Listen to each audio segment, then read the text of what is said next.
Welcome to William Steele, True Crime. Sorry for that slight delay, but we're here. And this is William Steele with my co host, Samantha Markle. Thank you, everybody who's watching to the show right now. Please feel free to comment in and ask any questions you want of Samantha or myself. We're going to have two topics today. We're going to be talking about basically gun laws and rights and nefarious devices for burglary and locks and home security, burglary, home invasion prevention techniques. And so, as everybody knows, my background was in home security. I was a locksmith in New York, uh, safe and vault technician, alarm technician, and I went bad. And I used the skills to commit a lot of burglaries all over the country. Millions of dollars in burglaries many years ago. And I regret those decisions. I don't ask anybody to follow my footsteps. I tell my stories as a cautionary tale. And so Samantha brings to the table a background on education and criminal justice and psychology. So she's a great fit for the show. And we're also, before we begin, let me just introduce her, let her say hello real quick. And then we're going to talk about the Ryan Odell case for a minute and give you an update on that. Samantha, welcome back to the show as my co-host. How are you? Yeah, wow. No, thanks. It's funny because here I am in Florida. We have gators here. So when you talk about home security, I'm not too worried about that because we've got gators that do a great job.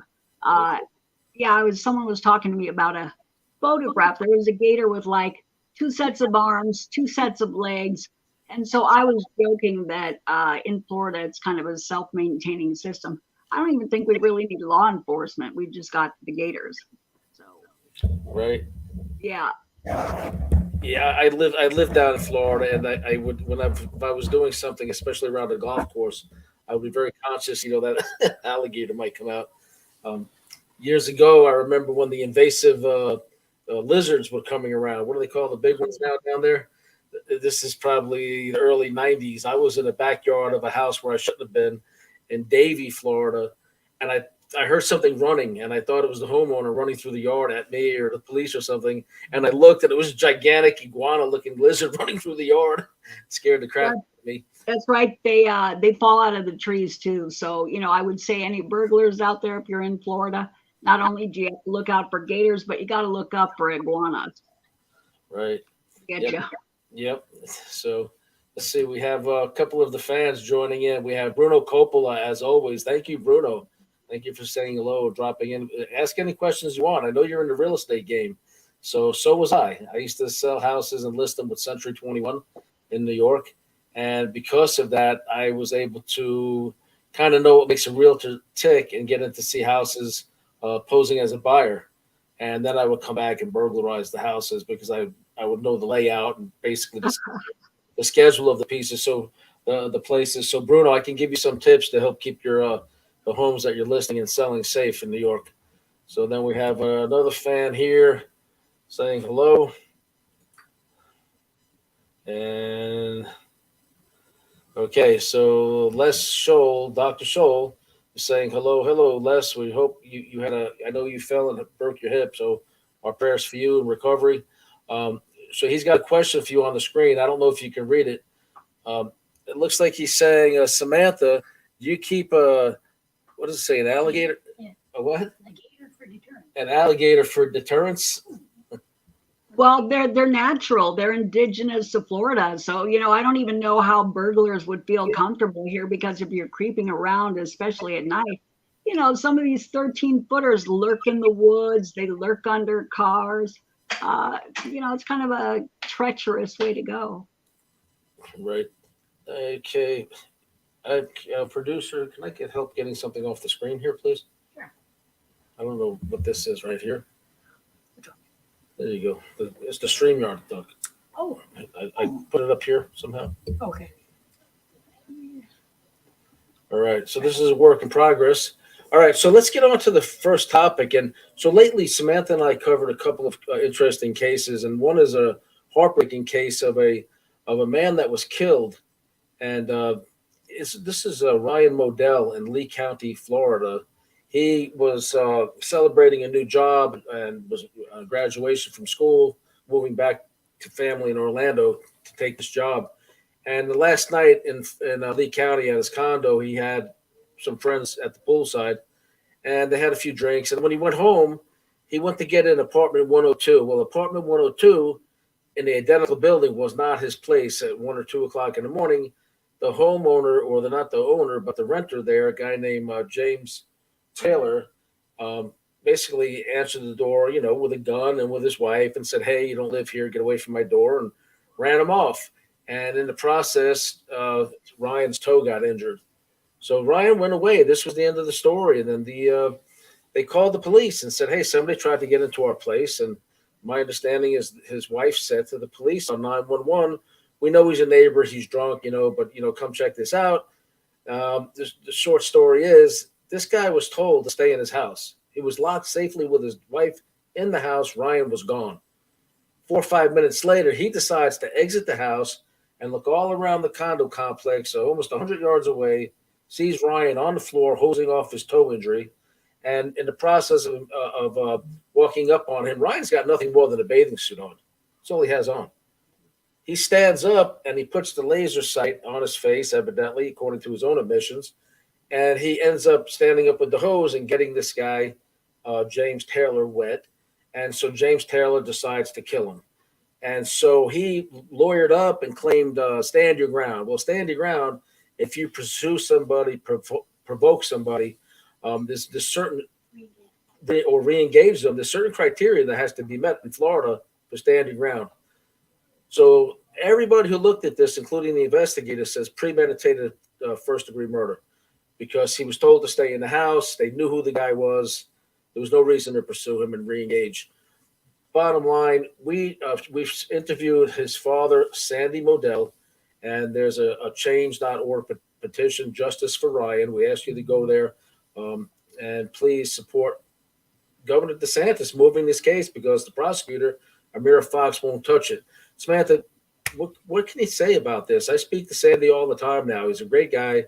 He's a college professor up in Orlando, and he's just devastated. He'd lost his wife a year before losing his son like this.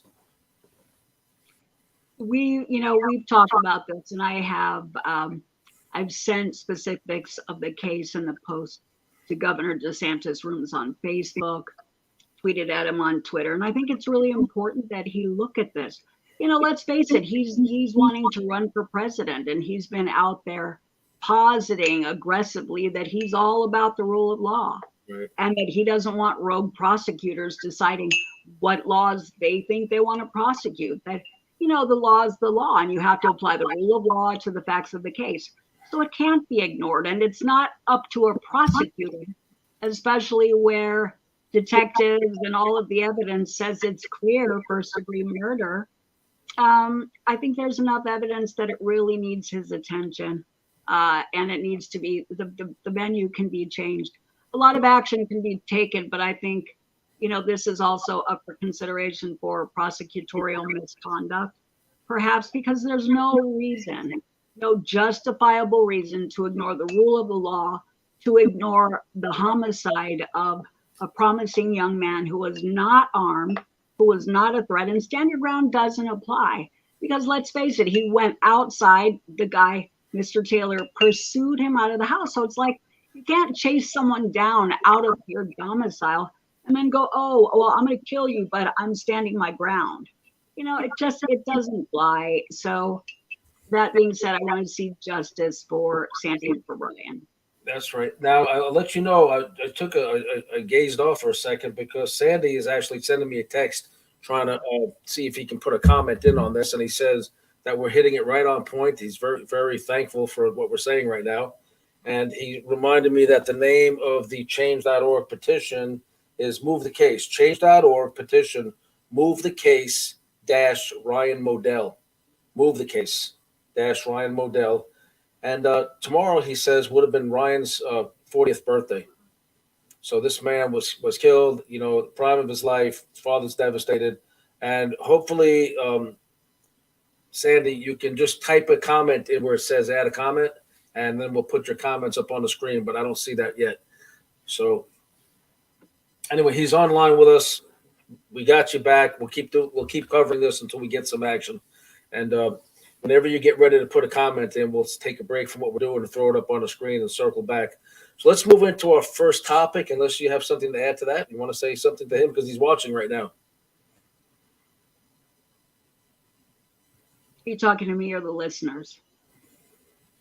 Uh, it won't let him chat in. I guess maybe he doesn't have a YouTube account or whatever. It says create a channel to join the chat. So that means he doesn't have YouTube. I think so. Okay, that means you don't have YouTube. You'd have to probably just join YouTube. It's free. All right, Sandy. So we're going to move on. Let's get into this first topic. Now we're going to talk real quick about burglary, home invasion, and I have to be careful broaching this because I don't want to encourage anybody. I'm certainly not going to tell anybody specific techniques I would use. But obviously, because I was a trained locksmith and alarm technician, I wasn't using crowbars or kicking doors in. I was picking locks. I was using police scanners. I was very calculated and kind of knew the people's schedule. I had ways to find out people's schedule, when they would be there, when they wouldn't. And I had ways to, which I'm not going to get into here, to look into the entire residence beforehand, sometime days or weeks beforehand. So I knew exactly where I was going before I was getting there. So that being said, we're going to be gotta ask you a question because I'm curious. How many of us, I mean, I know I have, you sit at home and you think, gee, if I were home and somebody breaks in, what would we do? And we've all seen Home Alone. And I love that movie. So, you imagine yourself setting booby traps all over the house. I'll get him with the iron. It'll swing down and hit him in the head as he comes through the window. So did you ever worry about booby traps in a house when you were going in? In this country, they're called nefarious devices, and they're used to hurt you or kill you when you go into a burglary. In this country, those are absolutely illegal.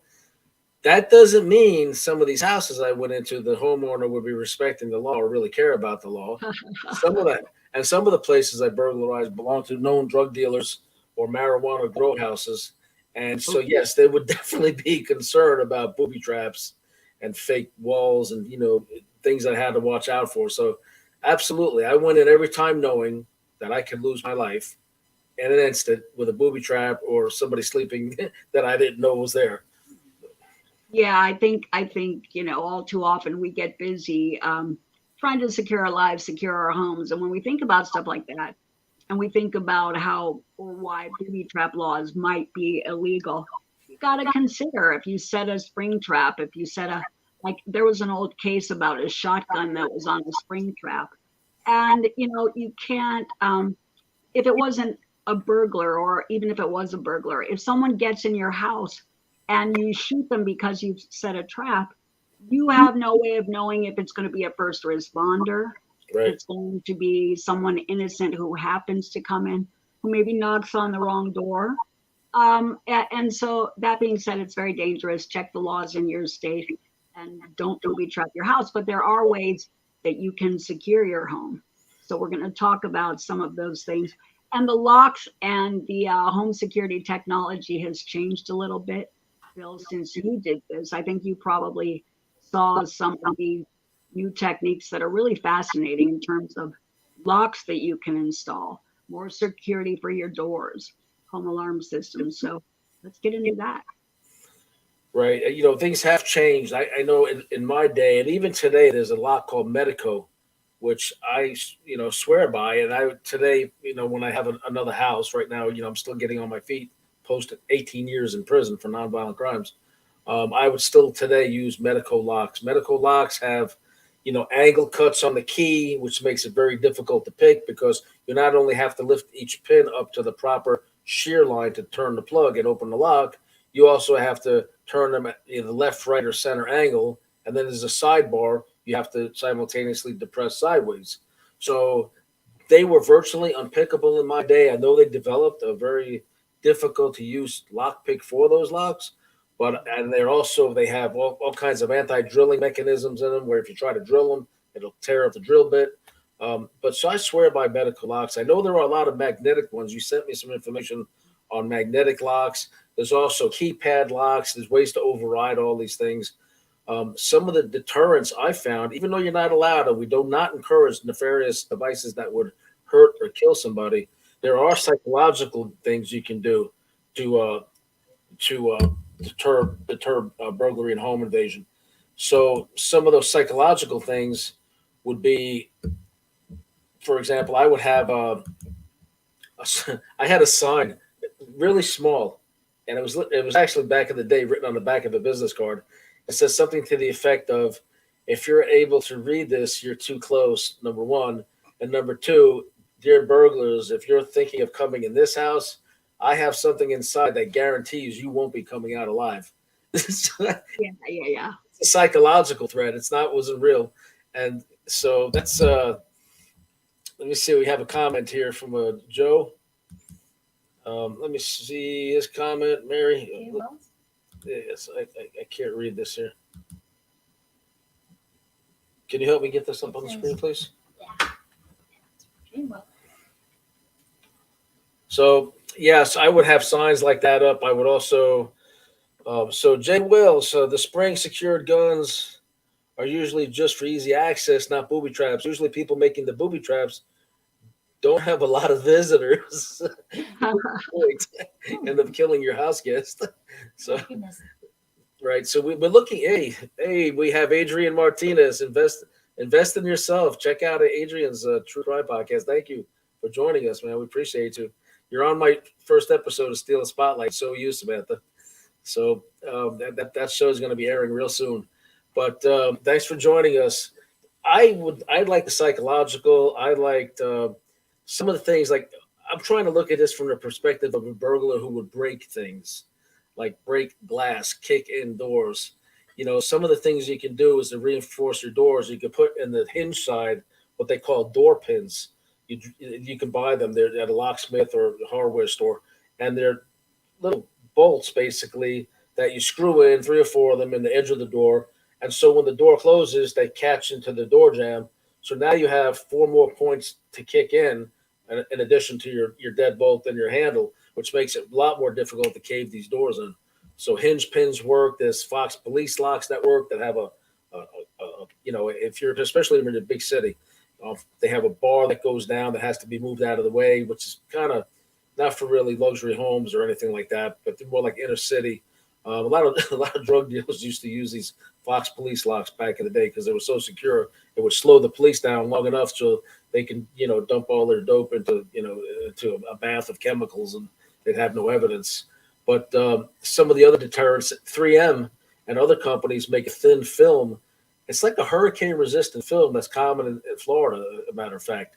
And there was actually one house where it had medical locks. I wasn't able to pick the locks, but if you go up to any sliding glass door and put a screwdriver and go like this and just pull it, it shatters the glass. Or if you take, I'm not going to say what, but there's a certain thing, very tiny. If you just throw it at a sliding glass door, it turns it into crumbles.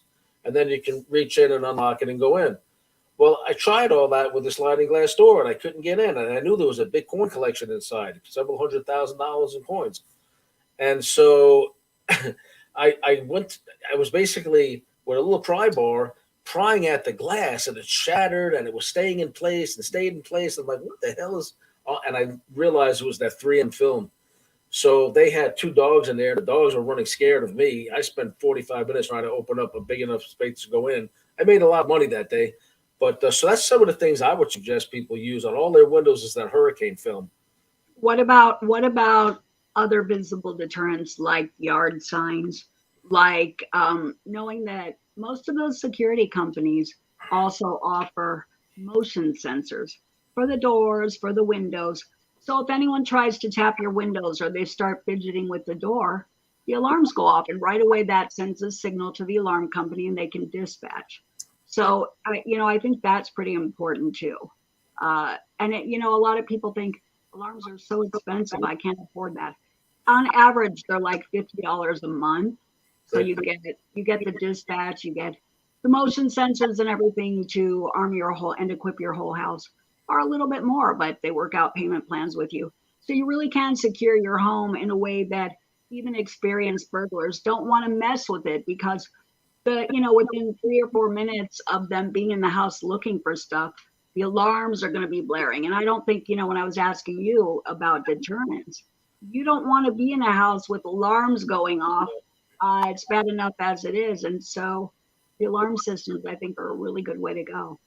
I'll tell you what, I have a huge fan of mine, and she's become like a Facebook friend. So Tracy is saying hello, Samantha. So say hello to Tracy. She's Hi, actually Tracy. Thanks so much. thanks Have for a great joining us. weekend. Thanks. Thanks for joining us. So some of the other things, I noticed like if I did burglaries towards the evening, which was very rare, I had a very set time when I would do mine, unless it was a setup, it was some inside information. Generally between 10 in the morning and 2 in the afternoon. You want it when all the kids are gone to school, the husband's off to work, and usually the housewife, she's out grocery shopping or whatever she's doing, gone. So that's ideal time until about 2 o'clock because they start coming home from school from 2 o'clock on, and you don't want any confrontation. So that was my little window. And so during those periods, you really do need to be secure. Now, like I said, as far as deterrence, I'd like having one of the main things if somebody's home and if somebody's outside your window that I've noticed is cats are more of a deterrent than dogs. I can't Ah, tell you how many times I've walked around a house and a cat knew I was out there before a dog did. If you have a cat, and that cat is on your windowsill going, like hunching its back and making hissing noises, you better be rest assured there's a burglar or somebody creeping around your windows because I can't tell you how many times cats reacted and dogs didn't. The little interesting. dogs also, I've gone in house with little dogs and they want to bite your feet, nip at you. Whereas 99% of big dogs, I just sweet talk them and feed them something, and they don't even bother me most of the time. Um, so deterrent, nighttime burglary deterrent. What I used to hate if I was casing something in the evening, it's very common now. Everybody's got cameras. We have cameras all over the place. But back then, there wasn't a lot of cameras, but they started in the 80s and 90s with the motion detector floodlights in the backyard. I hated those. Oh my God. There's nothing worse than trying to be really discreet and all of a sudden you got the sun on you and you're like, holy crap, because you don't know if somebody threw a switch and is running out with a shotgun or if it's one of those motion detector lights and maybe there's a camera and now you're on camera. So I suggest everybody put these motion detector floodlights in your backyard, in your side yard. They scare the crap out of prowlers and burglars. Nobody wants to be around them. And the same thing now, you can get one of those blink or Wise camera systems for a couple $100, and they'll record everything that goes on around your house. They're motion activated, and you can watch your house from your phone while you're at the grocery store. You can talk to people when they're out by your door. Say, hey, I'm in bed sick. I can't answer the door. When you could be on the other side of the world, and they think you're in the house. They're not going to break in usually. So I would recommend getting cameras like that. It's amazing. Years ago, I came up with a concept, and this is when I was incarcerated. I said, I'm going to come up with a camera system that can be monitored over the internet and sell it to daycares and people for burglary and people that have high end homes. And I come out and like all these companies are already doing it. so I kind of thought about it and then all these companies were putting it out. So unfortunately, I lost 18 years of my life and a lot of good ideas. Other people started doing them. So let me see. So, wanted to ask you a question, Bill. Yep. I did ride-alongs for a year or two, so quite often arriving on the scene after a home invasion was really interesting. It almost became predictable in terms of what we would find inside. The house looked like a tornado, but the room that they seemed to always go to first that suffered the most damage was the bedroom. Right. So anytime I hear people say, oh my God, hide your valuables, hide your guns, hide them under the bed, I think, no, you don't want to do that first because that's the first place. And am I right? That's the first place they go to looking for valuables. So Right. what would your suggestion be? Well, I'm writing a book about how to protect yourself from burglary and home invasion. So that these real details will be there, but then we'll circle back and do another show. But here's my tips. Yes, they generally go right for the master bedroom. Average burglars looking for some quick drug money to go out and get high, unless they know a homeowner has a diamond or coin collection and they're going in there with their friends with guns, and then that always turns out bad. Somebody turns up dead, somebody doesn't want to give over. Nothing's worth your life. If somebody comes in your house like that, give them what the hell you want, be as polite as possible, get rid of them. Because a lot of these guys are either fugitives or know they're looking at life, and they will kill you if you don't give up what they ask for. So When you were I talking, encourage you to protect yourself by just doing, yes, anything I can do. I'd like to do as soon as possible. Take what you want. You were talking about psychology, and that's actually kind of fun. Although you don't want to booby trap your home, I always thought it would be fun if someone broke into the house. You put notes in the top drawer that say, "Oops, what you're looking for is in the third drawer down. Oops, what you're looking for is in the bathroom. Oops." So you've got them going around the house in a goose chase. Now, how long would you spend in a house where the owner was screwing with you and putting, notes everywhere to send you on a chase around the house? I've never heard that concept before. But I tell you, one of the things I did, and I encourage everybody to do this. If you have a house and you do have valuables, expensive jewelry around, first of all, use a safe deposit box. We all know they get broken into. Also, my dream score was tunneling into a vault in a affluent area and hitting every safe deposit box, because those scores are worth tens of millions of dollars. Guys have done them and hit every box in the vault over a 3-day weekend. So, but generally, you're safe to put your things in there. Safer than that, in my opinion, is a square door, not a round door, floor safe, a square door one, installed in your laundry room or your guest bedroom closet floor. On top of it, you put a tile. On top of that, you put a throw rug. On top of that, you put your hamper and your dirty laundry all around the base of it. Because guess what? What burglar is going to be going through your dirty laundry looking for a floor safe under the hamper? You don't put it in you don't put it in your office. Yeah, but now that you told everybody that, they have to put it in a different place, because all of the burglars out there heard that too. So they're going to be looking under hampers. Well, many burglars probably not going to be watching my show. We're looking forward to helping citizens protect themselves from guys like I used to be. And, but that's a good place to hide the floor safe, and to make it a square one, because sometimes the round ones, if they get them loose, they can twist them straight out. They lift out of the hole. But the square ones have a flange, and this concrete poured around that flange at the bottom of them. They're very hard to remove. They're very hard to break into. I would suggest also there's these containers that are sold. They look like Coca-Cola, but they screw out at the bottom, and people can put their jewelry in there and put that can of Coke in the back of the refrigerator. And, they know it's a soda, but I don't recommend even those, because a lot of burglars go right to your refrigerator and they drink some orange juice or soda. I know that occasionally I would too. If I went in there and saw something that was a healthy drink and I needed some energy, especially if I'm doing a burglary in South Florida, I'm sweating, I would grab something. I would take the bottle with me because I didn't want to leave DNA or fingerprints. But you don't want the person grabbing that. But they have these containers that look like Comet or Ajax. Put all your valuable jewelry in there, close it tight, put it under your sink in the kitchen, way in the back, with an open bottle of Ajax or something in the front, so nobody has any reason to touch that one. But you know what's back there. Also, you get some look-alike jewelry and you put that on your dresser. I would suggest putting a money clip with about $50 on it and maybe a stack $200 in singles on a money clip on your dresser. They sell fake Rolexes everywhere. I don't suggest buying a counterfeit good other than for bait for a burglar. And so if you come across one of these fake Cartiers or Rolex, you put that next to that money clip. The average burglar coming in your house for drug money is going to see that fake Rolex and say, "Oh crap, I got a Rolex and I got some money," and they're going to leave your house and not start looking for your stash of jewelry or your guns or your this or your that.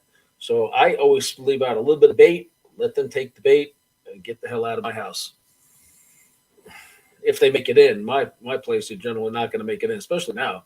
Oh my God, I'm not even going to say the security I have, but I have numerous cameras. I have numerous security devices, and personally, I'm not going to get into the brands, but I know what I'm doing. If anybody wants a security consultant, let me know. I'll be glad to do an assessment of your house and tell you what you need to buy and have installed in your house or your business.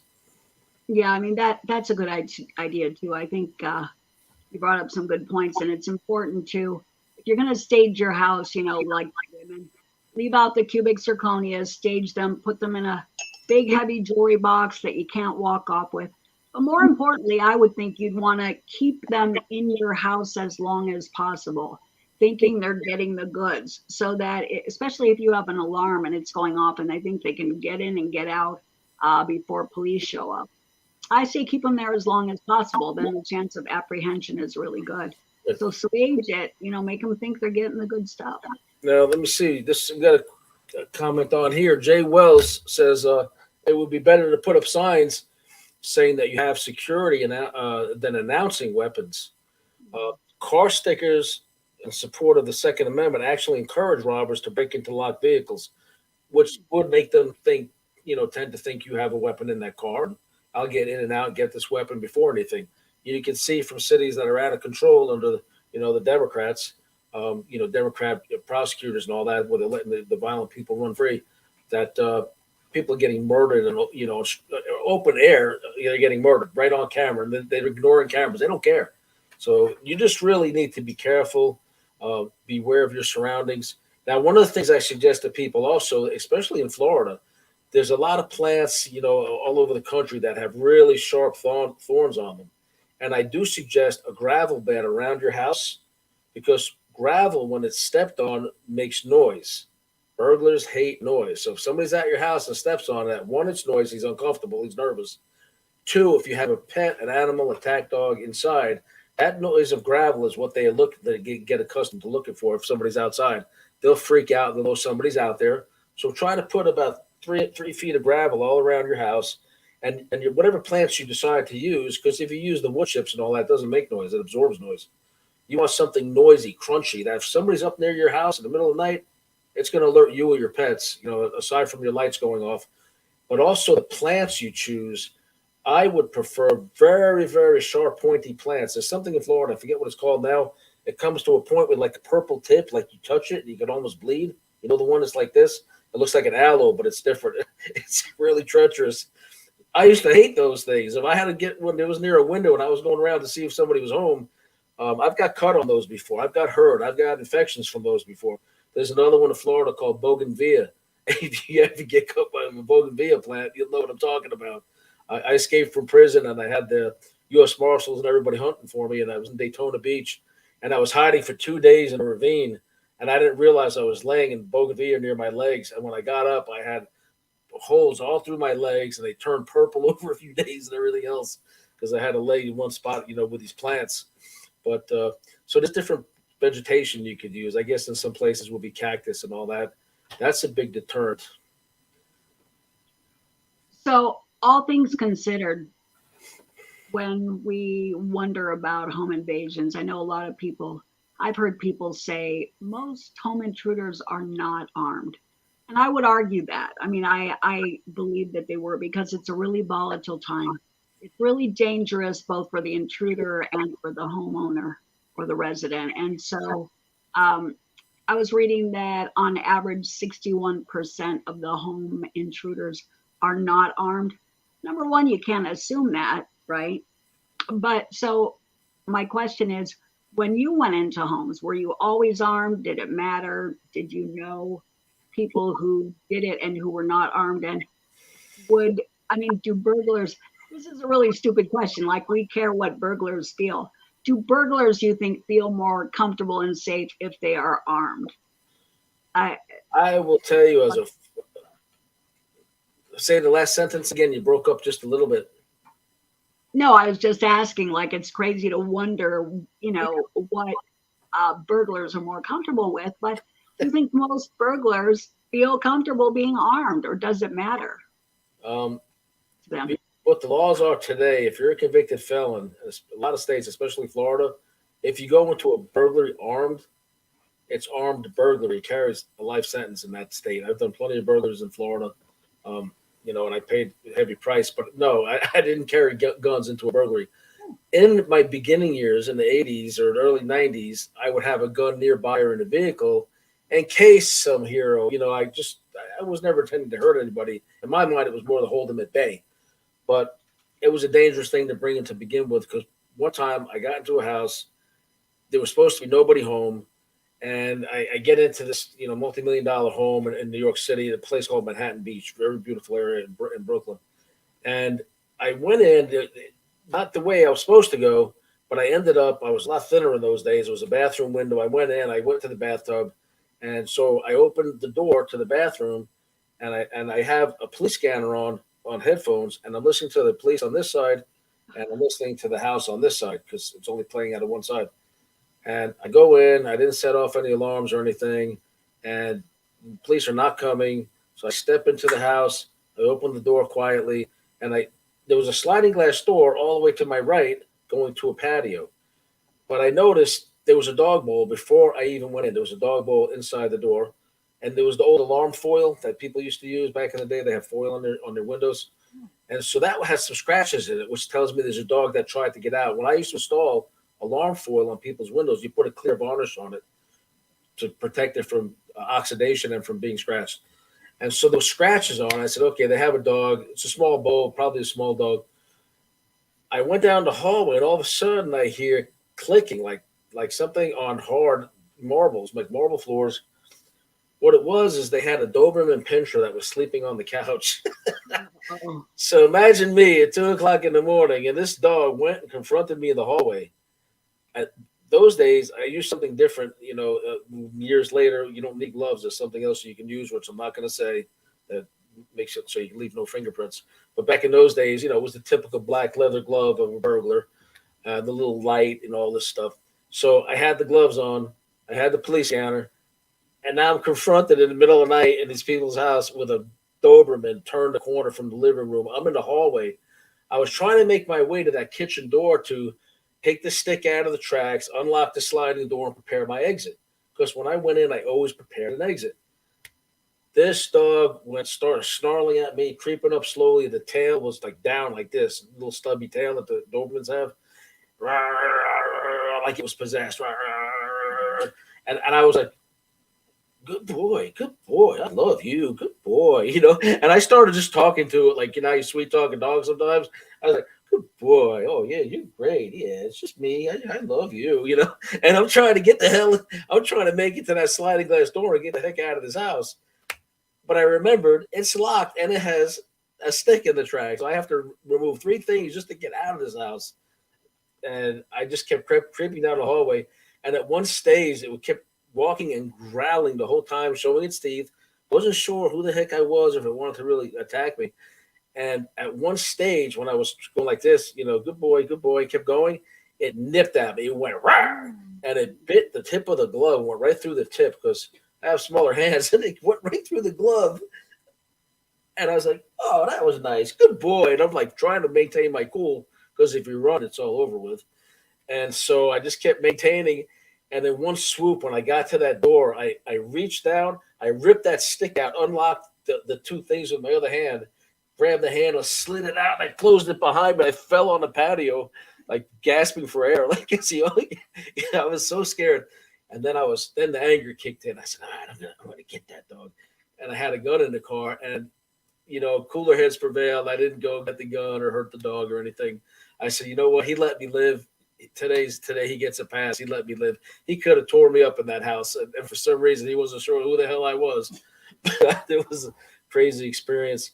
So yeah, the one thing that deters a criminal, especially somebody like me breaking into a house, is a legally armed citizen with a gun.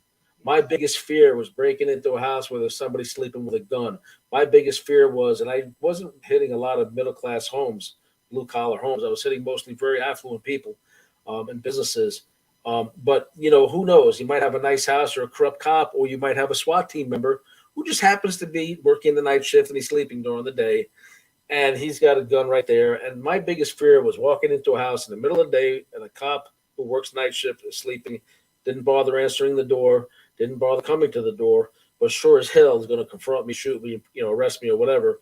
That was my biggest fear, encountering an armed citizen. So I say, as a criminal, everybody should be armed. I think even after you've done time for nonviolent crime, after a certain amount of time, they should allow me to be able to own guns. But still, I can't own a gun, and I don't mess. You bring up a good point, though. I think that fear level, that adrenaline rush, goes both ways. Not only do criminals have to worry about armed residents, but a terrified criminal whose adrenaline is pumping is also very dangerous. So these people who think if someone breaks into your home, if you don't know that the intruder is armed, you are not going to have a kumbaya moment and try and talk that offender down. Their adrenaline's pumping. It's really dangerous. My advice is to be armed if you live in a state where you can. Know the laws in your state. But I think on a reflex, forgive me if I'm wrong, if you're terrified that a homeowner is going to shoot you, the likelihood of the homeowner being shot first, I think, is pretty good. So it's really dangerous. Hey, Samantha, you have a huge fan joining us right now. Now, for my audience, is everybody knows who her sister is. We're not here to talk about Samantha's sister, but you have somebody who loves you very much on the show right now. She put a comment. It's up on the screen. So it's Joanne Shepherd, and she says, "Great to see you, Samantha," and she's giving you a bunch of kisses. So, Great to see you too. Back at you. yep. And so Jay Wells puts a comment in. Another comment here. Let's see what we got here. I'm getting the hang of this. Most people are insisting on gun permits. Do not realize that permits do not stop desperate people from getting or making guns. So that being said, we used to run a lot of guns from South Florida to New York, and most of them were obtained by private party sales, from burglaries, and from gun shows. So the criminals are going to get the guns. There's too many out there to stop it. The ideal thing, Ignacio Esteban says, he's an ATF agent who comes on my show all the time, a retired ATF agent, is to really like arm people who need to be armed, who are responsible.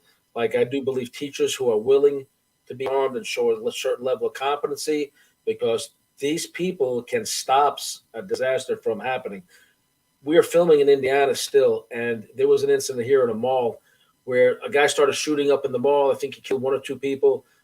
A legal gun owner saw what was going on, immediately killed the guy and stopped a potential massacre.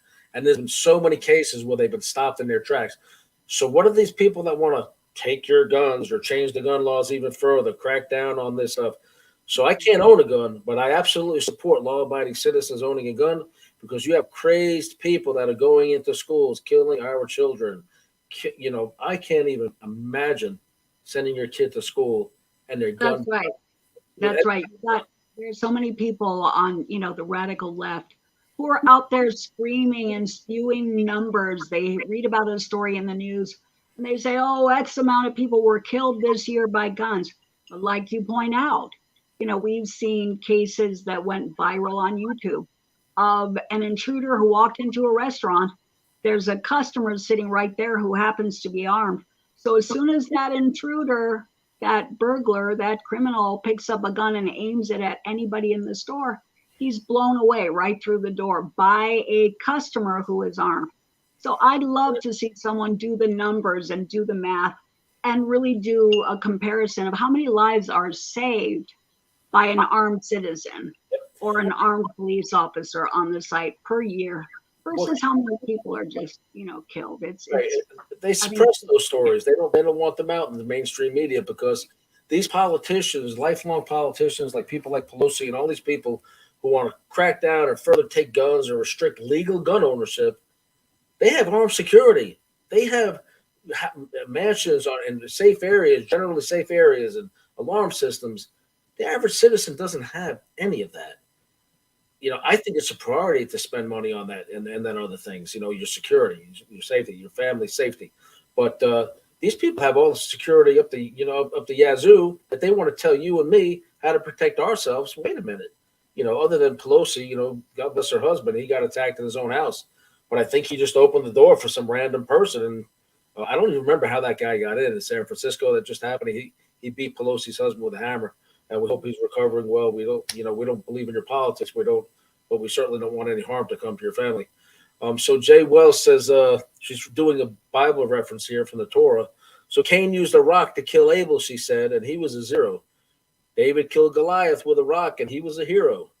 It's not the rock that should be the focus. In other words, she's trying to say it shouldn't be the gun the focus. It's the person. It's what's in their heart, what's in their mind, what they're going through. They take it out on others. Workplace massacres. You had a transsexual go into a school in Tennessee and kill how many children just died?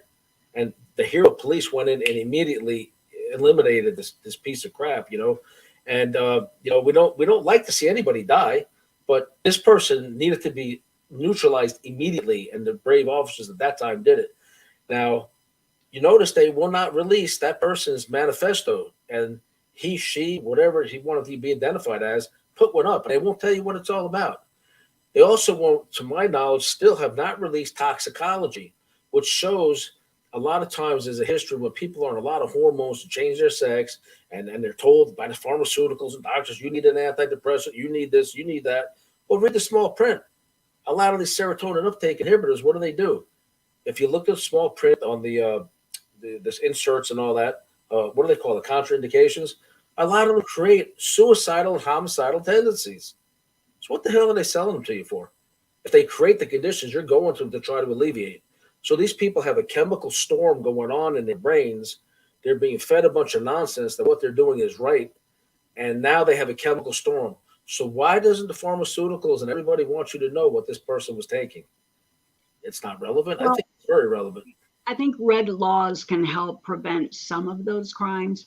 But let's face it, like you said, criminals will be making guns on 3D printers. Certainly the cartel, the criminal organizations.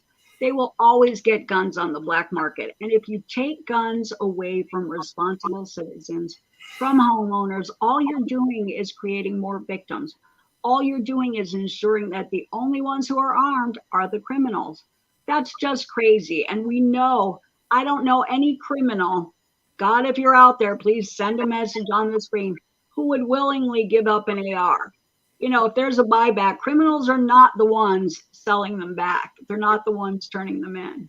So I think it's important to be armed. And, there's some, in some countries, they say, well, we don't have guns in our country and our crime rates are lower. We don't have these killings with guns. Yeah, but you have massive stabbings. If people want to kill, they're going to find a way to do it. The guns do more mass damage. But for anyone, I really say I think it's important. You don't want an offender to be able to get in arm's reach of you. Right. If someone is coming at you and you are in imminent danger, fear for your life, you want to be able to take them down and disable them from 10 feet or more. And you can't do that if you know karate. You can't do that if you are good with a knife or you have a baseball bat. If they're close enough to you that you can swing a baseball bat at them or use a knife or engage in, give them a karate chop, it's too late in most cases. So if they're armed.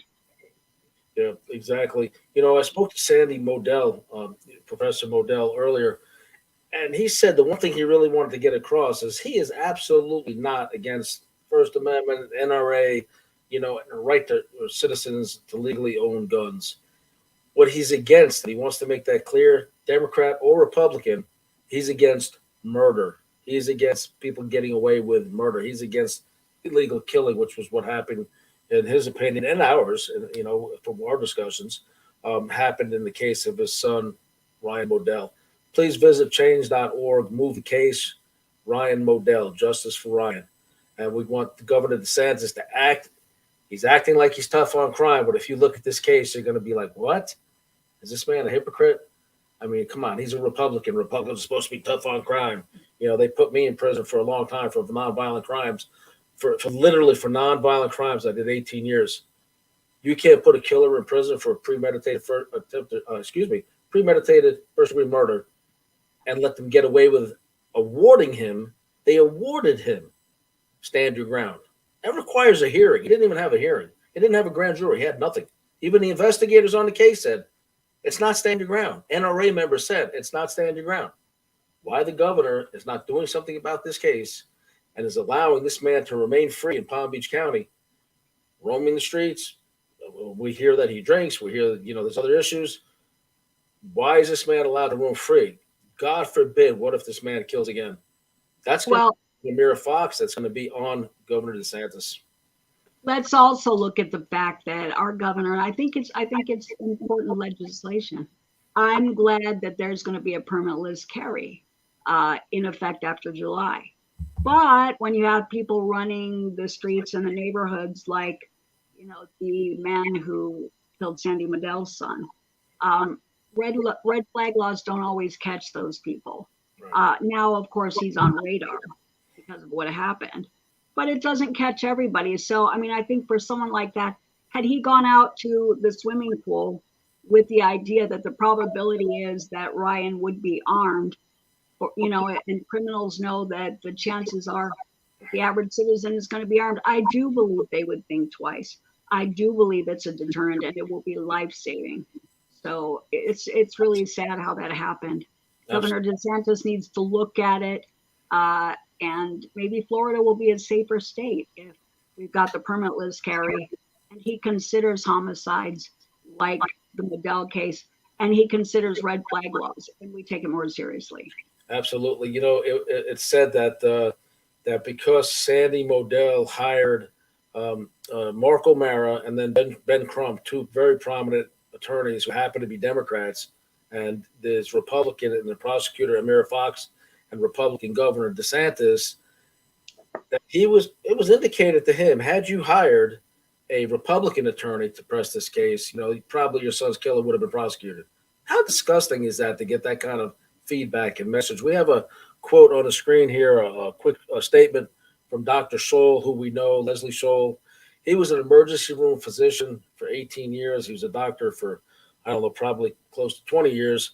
And he said, since perps are criminally minded with likely mental issues that are so unpredictable, extremely dangerous, it's nearly impossible to predict what they'll do.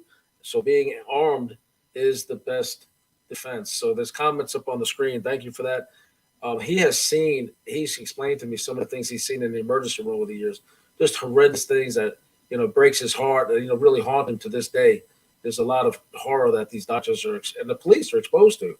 You see the police after these mass shootings, you know, trying to give commentary with tears in their eyes. And these are guys, a lot of them who've been in the military, and yet they're seeing kids slaughtered. Why? Why? Because you don't want to train teachers because you're a Democrat and you have armed guards and security around you and secure buildings all day long, but you don't care what happens to everybody else's kids. And it's so sad. This is, you know, they just need to allow them to train these teachers, the ones who want to be trained, and let them show a certain level of proficiency and mental aptitude, and they should allow them to have guns in the schools. That's a great idea. So anyway, we are getting ready to wrap this up. We've had quite a few people chat in here, and this is going to be going out all over the world here. And we thank you guys for keeping it to the subject matter at hand. We had several comments we didn't put up that were very nice to Samantha, in support of Samantha and what she's going through with her family and all that.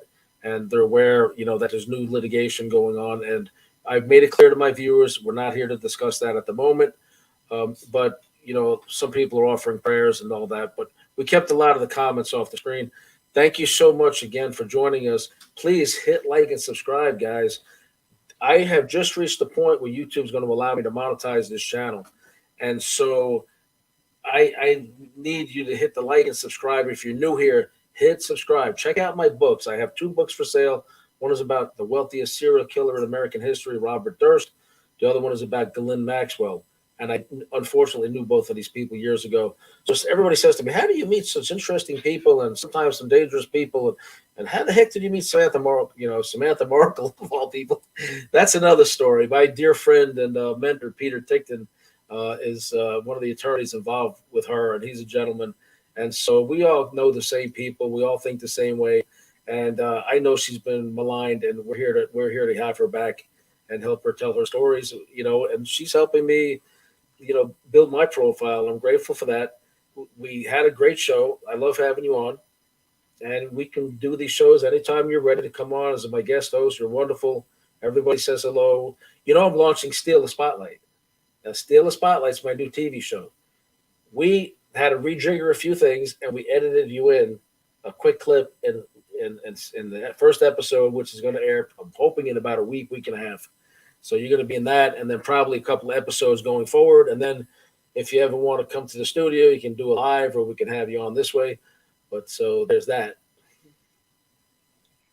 You know, I just, I want to leave everybody with this. One of the biggest misnomers, and it kind of makes me sad to hear, there's so many people who work so hard, you know, they have great houses, they want to be in a safe neighborhood. And there's still, even given the crime today, a lot of people still think, oh, I don't have to worry, my neighborhood is safe. Don't ever assume that, on the grounds that most crime is predatory. Criminals roam around, drive around looking for opportunity. Secure yourself, carry if your laws allow it and you feel comfortable with it, but definitely secure your homes. You'll never regret the decision. And although the likelihood of a home invasion happening to you is not that great, I think I was reading that they happen every 3 seconds in the United States. So 30, excuse me, every 30 seconds. So, that's a lot though. If someone's breaking a home every 30 seconds, it could be you. Right. So secure yourself. Absolutely. We have another visitor to the screen here. We have Sugar Bunny 110. She says, assuming she says, great live. Much love to both of you, talking about me and you. So thank you for joining, Sugar Bunny. If you have any questions or comments, now's your chance. Joni Shepherd back in. Thank you, Samantha and William. Thank you, Joni. So evidently, you broke up a little bit at the end. What was the last thing you said to her?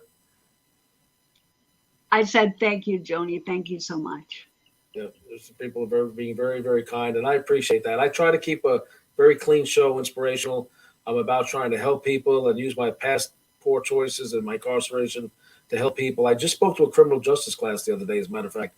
A huge fan of mine, Claire Armstrong, is a college professor, and she teaches. She used to be administrator in the New York Department of Corrections, very high up, and she quit, I believe, in disgust of everything that goes on there.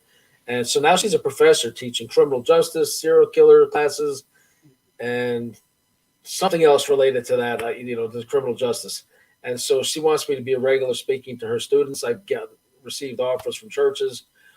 Sandy Modell, he's an expert in, basically public communication, nonverbal communication. And he is such a gentleman with everything he's going through. He has offered to show me how to polish up my act, so to speak, so I can be a more effective speaker in conveying my stories. And thank you, Sandy, for that offer. Everybody who's joined us, thank you. If you want to support, me and what I'm doing post-incarceration, the information is on the screen. Do you have any questions? Reach me through official William Steele at iCloud.com, official William Steele at iCloud. Please hit that like button, subscribe, share this around to everybody. Tell them to check it out. Samantha's a real human being, and she's a wonderful person. She's very smart. She's very thoughtful. She cares about people deeply. And despite everything she's gone through in life, she really is an advocate for others. And she doesn't judge me for having been in prison. In fact, she used to work with releasing prisoners, with helping people get back on their feet. So she's a wonderful human being in my eyes. And I'm grateful to call you friend. And, that being said, my books are in the link in the description. Check them out. Thank you for joining, and have another wonderful night. Thank you, Samantha. You have a blessed night. Mark, thank you for helping on that end. And thank you, Bill, my friend, and all of you. Have a good night. Stay safe. Thank you. Samantha.